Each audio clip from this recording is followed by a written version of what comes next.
Buenas noches, amigos de todo el Perú. Estamos directamente desde Lima a través de la señal descentralizadora de Perú TV, en la grata compañía del doctor Herbert Cuba, presidente de la Asociación Médica Peruana y hoy candidato al Congreso con el número 27 por Alianza por el Gran Cambio, partido que lidera don Pedro Pablo Kuczynski. Doctor Cuba, gracias. Buenas noches. Muy buenas noches y un saludo a todo el sur del Perú. Muchas gracias. Bueno, yo quiero decir que don Herbert Cuba nos acompaña en Hora 8 prácticamente desde el nacimiento de nosotros como programa, siempre tocando temas vinculados con la salud pública, y ahora está pues postulando al Congreso, reitero, con el número 27 por Alianza por el Gran Cambio. Y antes de entrar en materia para tocar los temas que tradicionalmente tocamos con usted, doctor Cuba, que van a ser el problema de la falta de control de calidad de los medicamentos y los daños que esto ha causado a la salud, y que viene causando en muchos casos, de eso vamos a hablar después. Y un segundo tema muy bonito en mi concepto, el apoyo que se debe dar a los promotores deportivos y la creación del sistema de deporte competitivo en los sectores sociales de nuestro país. Primero queríamos algunos comentarios, doctor, sobre cómo ve la campaña, cómo está desde su punto de vista el tema político. Mire, electoral. Yo creo que la participación de PPK está trayendo una novedad inmensa en la política peruana. Solo me hace recordar a la participación de Mario Vargas Llosa en el año 89. El día miércoles en la noche se realizó una enorme reunión en el estadio de San Marcos de Lima, que es un estadio que tiene una capacidad de más de 50.000 habitantes. Lleno el estadio, con gente joven sobre todo, de todos los colores. No solamente pituquitos como a veces se dice, sino gente de todas las sangres. Y esta gente joven escuchó primero la flauta de Pedro Pablo Kuczynski con melodías muy peruanas, el Cóndor pasa, y una serie de balicha de Cusco y etcétera, etcétera, que nos toca PPK con mucha arche y con mucha destreza. Y luego vino el discurso de PPK, que fue ovacionado en reiteradas oportunidades por más de 50.000 personas, que es una cosa impresionante, sentir el aplauso de tanta gente.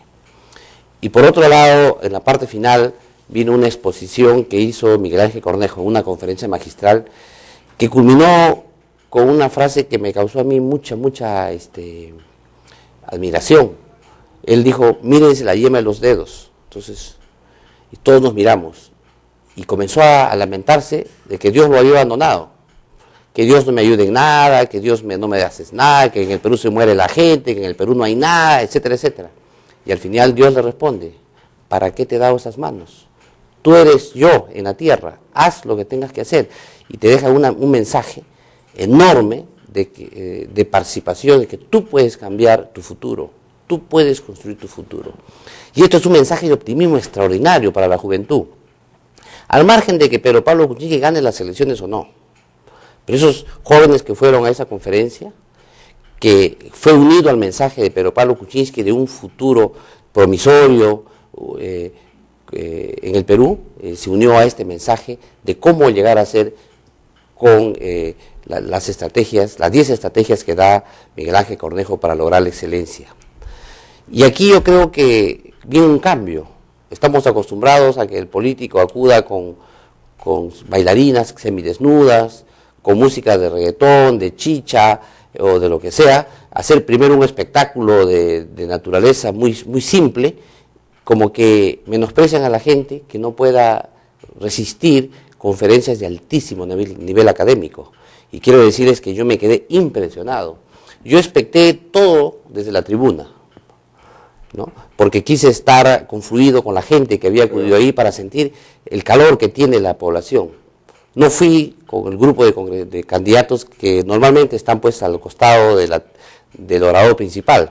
No, yo fui a la tribuna para ver qué se siente. Bonito gesto. Y la verdad que me he quedado sumamente impresionado. Y este evento ya se ha realizado en otras ciudades. Se realizó en Chimbote, en Trujillo, Piura, y yo creo que, y sigue, se van al sur, van a estar en Ica, van a estar en Arequipa, van a estar en Puno, etcétera. Yo creo que esto va a ser un lleno total. En Lima era increíble la cola que se formó para entrar. Tuvieron que derivar el tráfico y todo ello. Y si esto trae, pienso yo, un candidato, como es Pedro Pablo Kuczynski, a una ciudad como Lima, que realmente convulsionó Lima el día miércoles, me llama a mí poderosamente la atención que esto no se traduzca de alguna manera en las encuestas. Yo creo que, por eso es que digo que esta campaña, con propuestas muy firmes, con un libro publicado, con los 25 compromisos, con acuerdos políticos en sus diversos componentes, marca pues una nueva forma de hacer política en el Perú. Y ya se nota también la madurez de los jóvenes. La madurez de los jóvenes en poder soportar, pues, como se dice, una conferencia de más de 2 horas y media que hizo Miguel Ángel Cornejo, que además es simpatiquísimo y te deja una motivación extraordinaria. Te cambia tu vida, con preguntas tan simples que te hace al inicio de la conferencia, que realmente te deja pensando. Y evidentemente mucha gente ya lo conocía antes, yo lo había visto en videos, pero otra cosa es verlo en vivo. Otra cosa es verlo en vivo, es una cosa impresionante. Bueno, muy buena estrategia entonces de marketing político la que están empleando de apoyarse en él, digamos, como motivador. Todavía hay mucho pan por rebanar, estamos prácticamente a casi 2 meses del día de las elecciones, doctor Cuba. Yo creo que lo importante aquí es que esta población que ha acudido, por ejemplo, al estadio de San Marcos, que ha palpado en vivo y ha sentido el discurso de PPK bien cercano, pueda transmitir esto a los otros sectores, porque en realidad hay que ser sinceros. En el sector A, B y C, el PPK es muy fuerte, sí, pero todavía en los sectores populares, digamos, el segmento D y E todavía no cala lo suficiente como nosotros esperábamos, pero creo que es parte de que todavía no se conoce adecuadamente al candidato. Todavía no es un candidato político fuerte, es un técnico, y en consecuencia él todavía creo que va a tener un tiempito, pero estoy convencido que cuando lo conozca mejor estos segmentos va a subir rápidamente en las encuestas. Las cosas van a ser diferentes. Muy bien, dicho sea de paso, estuvo hace poco, esta semana, Marisol Perestello, la candidata a la primera vicepresidencia, y expresó algunas cosas que recogió también de ese evento, ¿no? La necesidad de los peruanos de estar motivados, optimistas. Recuerdo que empezó la entrevista diciendo que muchas de las cosas que se habían logrado en el país en los últimos años eran fruto, consecuencia de nosotros mismos, de los peruanos, ¿no? Y es algo impresionante porque yo he conocido a Marisol Pérez en esta campaña, y es una joven candidata de primera. Sí, es una mujer muy identificada con los derechos humanos. Es tacneña, además. Y además es tacneña, y me he quedado muy impresionado, y forma parte de este equipo que ojalá llegue al Congreso también. Pero lo que quiero agregar a todo esto es que la diferencia entre un técnico y un político es en que el técnico te dice cómo hacer las cosas, y el político te define qué hacer. En consecuencia, es mucho más difícil decir cómo hacer las cosas, ¿no? Porque a veces las decisiones de qué hacer se toman por presión política, por acuerdos de consenso, etcétera. A veces un poco el qué hacer es un poco la componenda que dice la gente, ¿no? Entonces PPK en ese aspecto creo que está dando el Rubicón, de pasar del cómo hacer también al qué hacer. Y yo creo que ese paso tiene que comprenderlo la gente. Él sabe cómo hacerlo, pero la gente cree que no sabe qué hacer por el Perú. Y ese paso es lo difícil, digamos, sí, que la gente comprenda que PPK sabe qué hacer por el Perú. Y sabemos que el principal problema que tiene el país es el tema del empleo. En primer lugar, la formalización del empleo para la gente que ya lo tiene. Eso significa nombramientos, significa estar en planilla, significa tener seguro social de salud, necesita tener pensiones. Ese es un primer acápite. Y el segundo es crear nuevos empleos para la gente que entra, los jóvenes sobre todo, que entran recién al tema laboral. Y PPK ha puesto el dedo en la llaga, empleo formal. Ahora mucha gente dice, doctor, ¿pero qué es empleo formal? Hay que explicarles. El empleo formal es la gente en planilla, con seguro social y con pensiones. El otro tema que se discute mucho es cómo hacerlo. Ahí viene la respuesta. PPK sabe cómo hacerlo, porque es el técnico. Él sabe jugar con los impuestos, jugar con el IGB, jugar con el impuesto a la renta, para poder crear mecanismos propicios para la formalización del empleo sin generar sobrecostos laborales y restar competitividad a nuestras exportaciones. Ese tema está clarísimo. El otro tema que parece ser importante, que parece ser muy importante también en los políticos, pero no lo dicen cómo, es el tema de la educación. El día miércoles, cuando vimos el tema, se hizo la pregunta, si usted tiene un hijo que saca 20 de nota en lenguaje y 5 en matemáticas, vuelve a dar un examen, otra vez 20 en lenguaje y 5 en matemáticas, y vuelve a dar un examen, 20 en lenguaje y 5 en matemáticas. La pregunta es, ¿usted qué hace como padre? Y el 87%, según nos dijeron en la reunión, responden, lo apoyo con profesores de matemáticas para que mejore. Y la respuesta es, no, eso no se tiene que hacer. Tienes que desarrollar el talento. ¿Cuál es su talento? Lenguaje, dale más lenguaje. Dale más lenguaje, apóyalo a que pase matemáticas, pero dale lenguaje, lenguaje, lenguaje, porque ahí tienes un talento. Y el tema de la educación, entonces, ¿cómo hacer para que los peruanos desarrollen sus talentos? Talentos que significa en realidad hacer lo que les gusta, lo que pueden trabajar horas de horas. Y el caso que se pone es el caso clarísimo de, por ejemplo, de nuestro gran emprendedor que tenemos en el Perú, que es Gastón Acurio. Terminó Derecho, le entregó el diploma de Derecho a su papá. Papá, ahí está tu diploma de Derecho. Ya culminé, ya soy abogado, ahora déjame ir a la cocina. Déjame hacer lo que me gusta. Y se fue a la cocina. Claro. ¿Y qué es en la cocina ahora? Un gran emprendedor. Sí. Eso necesita el Perú, y para eso hay que cambiar totalmente el sistema educativo en el país. No solo es duplicar sueldos a los maestros, que también hay que hacerlo, pero también es cambiar totalmente el sistema educativo en el Perú, desde la edad preescolar, los adolescentes y la educación superior. Y el tema gravísimo es el tema de la seguridad. Eso. PPK ahí también es claro. El tema de la seguridad tiene varios ámbitos. Uno de ellos es la desocupación de los jóvenes. ¿Qué hacemos nosotros si 400.000 jóvenes al año están desocupados, no tienen nada que hacer? Es más fácil que se dediquen a la droga, al pandillaje, etcétera, porque no tienen nada que hacer. Pero si esos jóvenes entran a trabajar, evidentemente que el tiempo ocioso va a ser menor. Pero a su vez, de esto significa también mejorar la policía, darles incentivos a la policía, traer 35.000 nuevos policías y, por otro lado, generar mecanismos de confianza. Todo esto es un paquete. Y en lo último, digamos, hay que hacer una reforma, creo yo, en la Policía Nacional, y hay que luchar contra la corrupción, ¿no? Que es una institución que es fundamental para garantizar la seguridad en el país, pero que lamentablemente está desprestigiada.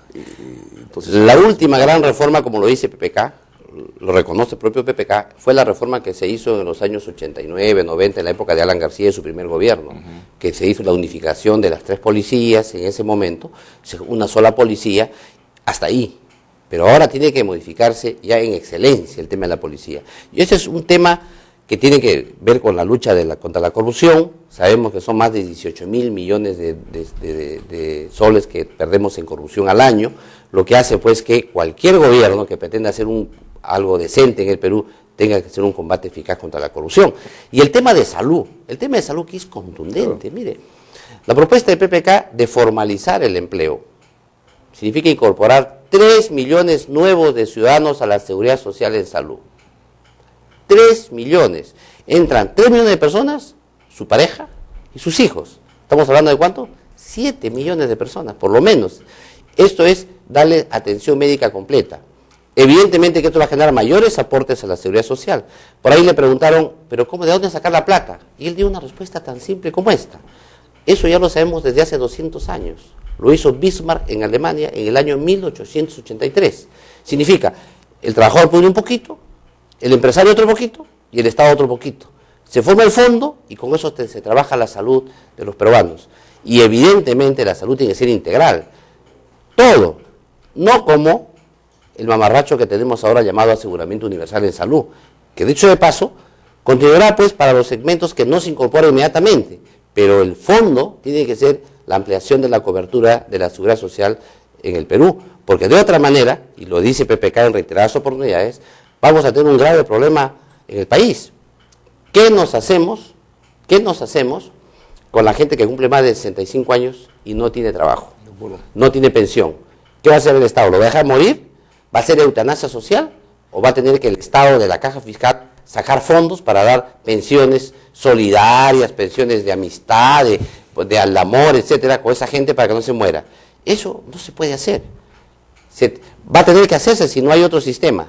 Para evitar precisamente eso, hay que promover el propio ahorro de la gente, el propio ahorro del empresario en sus trabajadores y el propio ahorro del Estado para este segmento. Y esto es en realidad un gran cambio que se puede hacer en salud en el país. Les enseña, doctor Cuba, Solamente quería añadir algo que seguramente usted va a estar de acuerdo conmigo, la necesidad también, y que lo ha venido comentando muchas veces en este programa, la necesidad de incrementar en un número, me parece, de cerca de 30.000 en los próximos 10 años el número de médicos, ¿no? El problema es 40.000. 40.000. Necesitamos incrementar en 40.000 el médico de médicos, en las de enfermeras, obstetrices. El tema es muy serio. Tenemos que duplicar el presupuesto y para eso pasa por incrementar mayor el crecimiento económico del país. De acuerdo. Regresamos, estamos con el doctor Herbert Cuba, presidente de la Asociación Médica Peruana y candidato con el número 27 por Alianza por el Gran Cambio.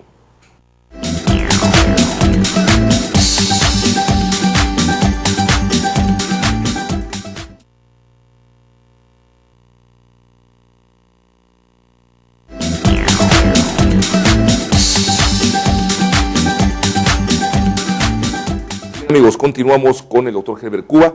Vamos a conversar sobre la falta de control de calidad en los medicamentos y los daños que esto ha causado a la salud, doctor Cuba. Mire, yo estoy totalmente consternado por lo que viene ocurriendo en algunos hospitales públicos. Estamos hablando, por ejemplo, de Salud en Lima. Hay gente, pacientes, que reclaman, por ejemplo, por el uso de un medicamento metotrexate contra el cáncer, que ya nos había dado un antecedente en el INEN, con 6 niños muertos, recordarán todos, y que también se le aplicó a una señora en el Hospital Rebagliati de Lima, y luego esa señora ha quedado muy mal, está en emergencia, no sale todavía de su gravedad de la enfermedad, y los hijos han salido a denunciar. Y señalan y dicen, señores, no puede ser posible que no den ninguna explicación al tema, nadie investiga el medicamento. La DIGEMIT, que es la Dirección General de Medicamentos, Insumos y Drogas, no lo hace. Nosotros, como Asociación Médica Peruana, reclamamos por un anestésico, hará varios meses, y nos respondieron que iban a investigar, nos respondió nuestra carta de pedido. Hasta el día de hoy, DIGEMIT no nos responde en qué resultado hubo de ese medicamento. El propio ministro de Salud señala que como el 40% de los medicamentos que se venden en el mercado son bamba, son adulterados, falsificados. Entonces estamos frente a un gobierno que no puede asegurarnos la calidad de los medicamentos que consumen los peruanos. Tenemos pacientes que reclaman con justo derecho, porque así lo creen ellos, que los medicamentos le han alterado su salud y no se les da una respuesta. No hay comisiones investigadoras para averiguar, oiga, este medicamento, ¿qué pasó con él? En consecuencia, aquí sucede que no hay el control de calidad de medicamentos. ¿Quién se opone al control de calidad de los medicamentos? Esto parece de Ripley. ¿Alguien podría oponerse? Evidentemente que no. Sin embargo, lamentablemente, hay un reglamento de medicamentos que está en discusión para el control de calidad de medicamentos que hasta la fecha no se aprueba por el Ejecutivo. Y lo más grave del caso, que todo el mundo se lamenta del tema de los medicamentos. Y ojo, persiguen a los laboratorios nacionales, A los laboratorios nacionales van y los investigan, les hacen auditorías, ven sus plantas de producción, ven que no falte absolutamente nada. Sin embargo, vienen medicamentos del Asia, sin ningún control, sin ningún tipo de calidad. Entran y hacen unos negocios increíbles en el Perú, con precios a veces hasta monopólicos, y uno se pregunta, ¿qué está pasando acá? Entonces, hemos visto nosotros algunas pistas. Uno de ellos, hemos visto cómo los productos para el cáncer subieron de precio por el tema del monopolio. Hemos visto cómo las farmacias de los hospitales están totalmente desabastecidas, generando que algunas cadenas puedan concertar precios en contra de los pacientes.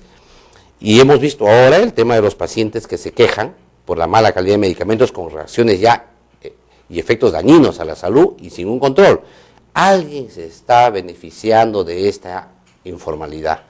Alguien que se dedica a intermediar esta compra y venta de medicamentos en un país que no tiene ningún control de calidad. ¿Qué se requiere entonces urgentemente? Primero, hacer una investigación exhaustiva de este mercado anómalo. Aquí Indecopi, aquí el Ministerio de Salud tiene que jugar un rol importante.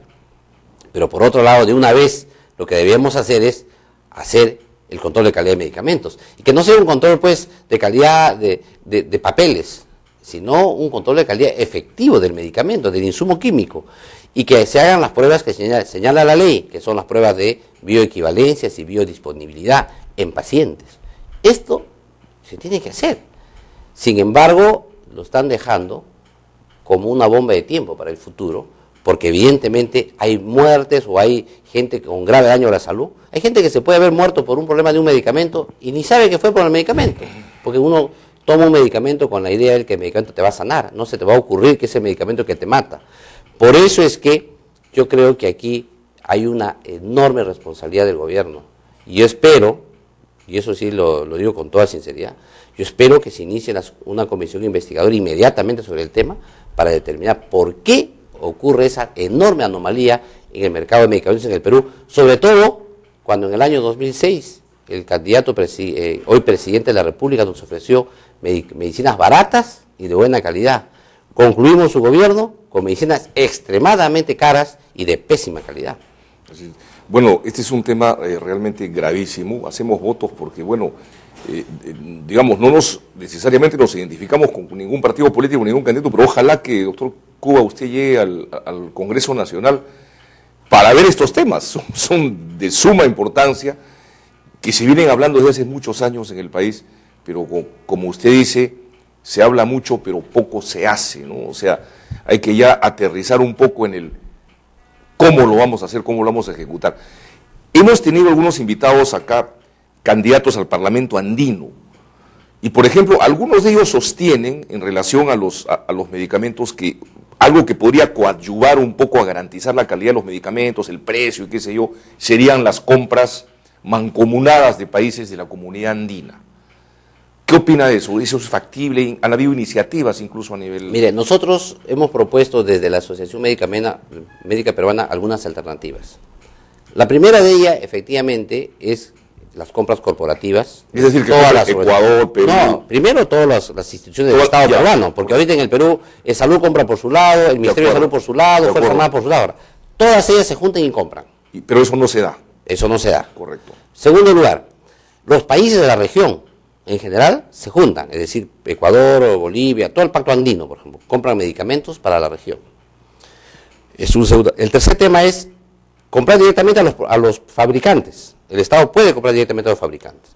Y cuarto, como cuando los medicamentos son con patente, el gobierno puede negociar con ellos porque el Perú tiene la posibilidad de usar lo que se llama la licencia compulsiva, claro, o la licencia obligatoria. Ya lo he explicado varias veces aquí, le agradezco que lo reitere. Entonces, ¿qué sucede ahí? Que yo le digo al productor, señor, tú tienes la patente, eres monopolio, pero tu medicamento es extremadamente caro para mi país.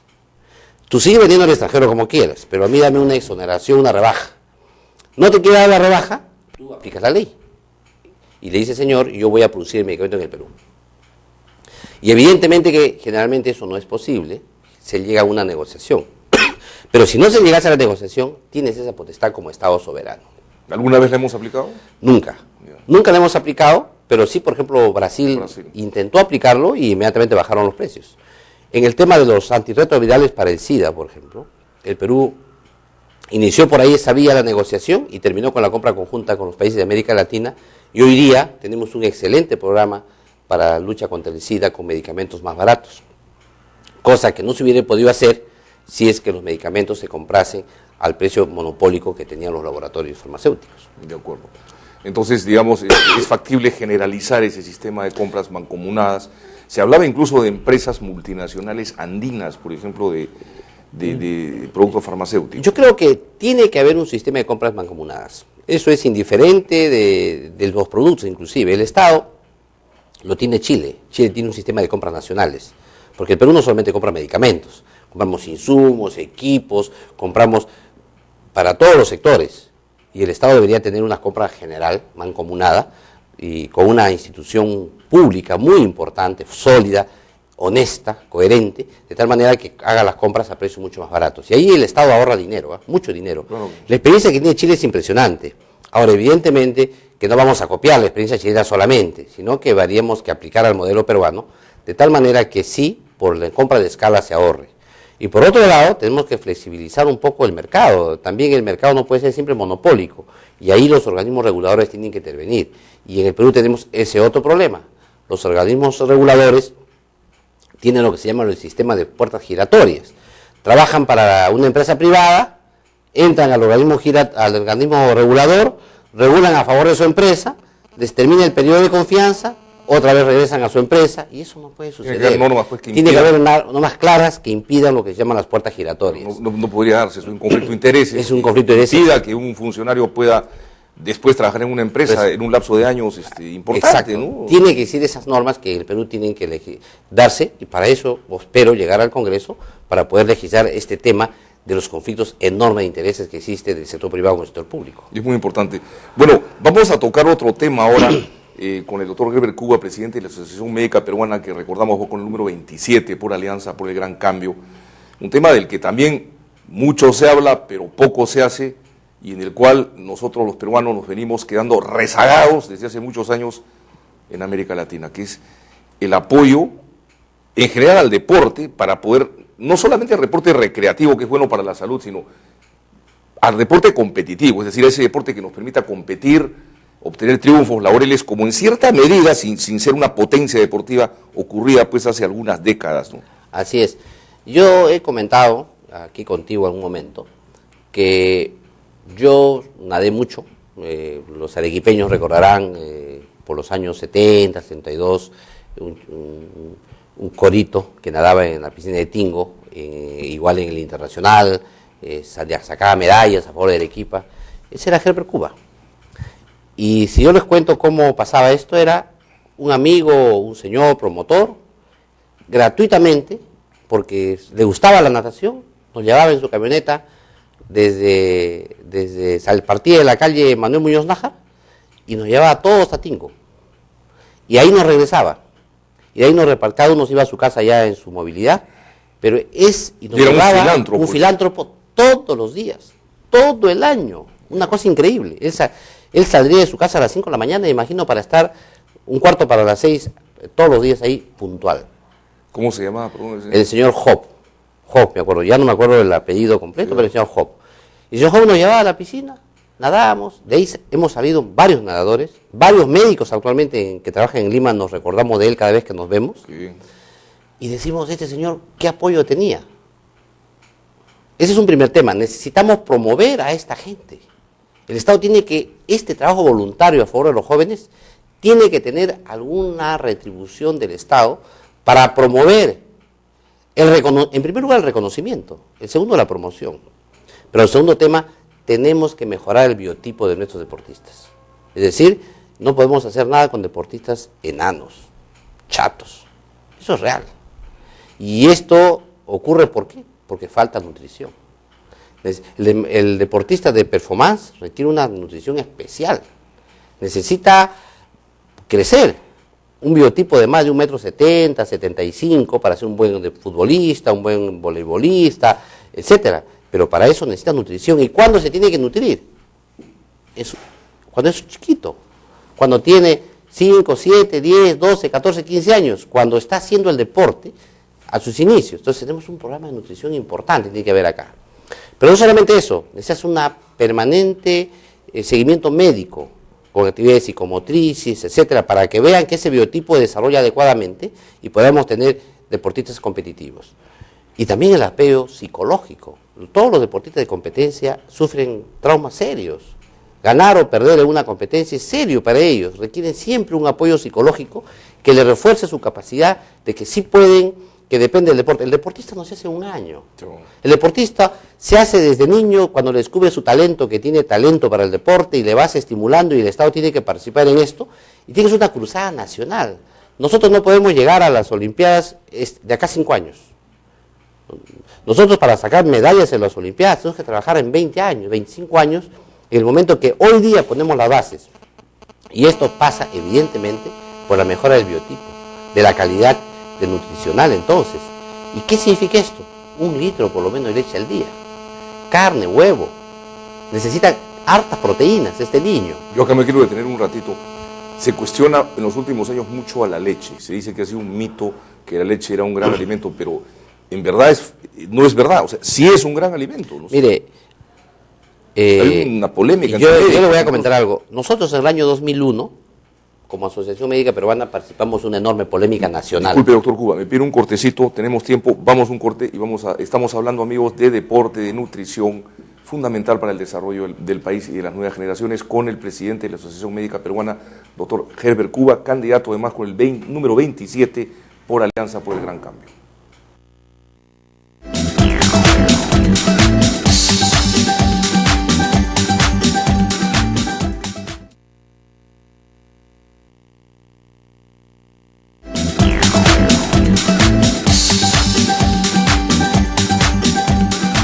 Bien, amigos, conversando sobre promover, hacer deporte competitivo en el país. Y estamos hablando de nutrición, mejorar el biotipo del peruano. Me habías preguntado sobre el tema de la leche. La leche. Si es que la leche debe ser o no un alimento nutritivo importante.